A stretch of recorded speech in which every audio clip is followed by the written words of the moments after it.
Hello అండి అందరికీ. ఇవాల్టి రెసిపీ వచ్చేసి గోంగూర రోటి పచ్చడి. ఈ పచ్చడి చేయడానికి పెద్ద ప్రాసెస్ ఏమి ఉండదు. బట్ కరెక్ట్‌గా చేయాలి కానీ చాలా బాగుంటుంది.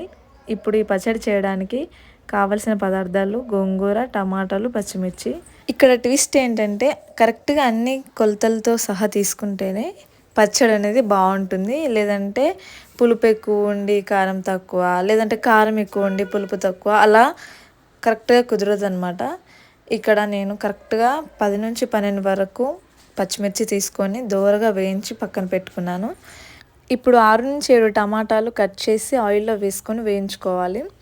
టమాటాలో నుంచి ఇలా వాటర్ రిలీజ్ అవుతున్నప్పుడు ఇక్కడ నేను 2 కట్టల గోంగూరను తీసుకున్నాను.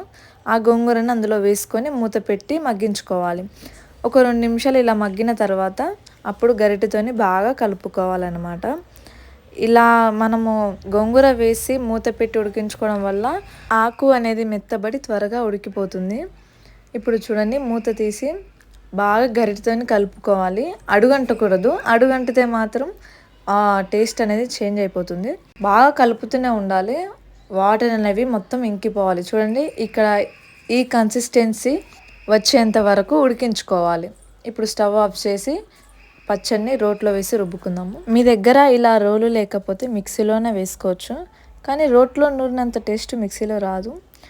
ఇప్పుడు ఈ రోట్లో నేను వేయించి పెట్టుకున్న మిర్చి, 1 టీ స్పూన్ జీలకర్ర, 6 వెల్లుల్లి, 1 టీ స్పూన్ ఉప్పు వేసి మెత్తగా నూరుకోవాలి. చూడండి, ఈ కన్సిస్టెన్సీ వచ్చేంత వరకు రుబ్బుకోవాలి.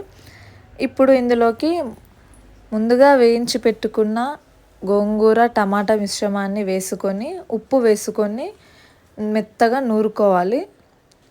చూడండి, ఇలాగ నూరుకోవాలన్నమాట. నేను ఇక్కడ ఇలా నూరుకున్న తర్వాత ఉల్లిపాయలు, కొత్తిమీర వేసాను. ఆ క్లిప్ నా దగ్గర మిస్ అయింది.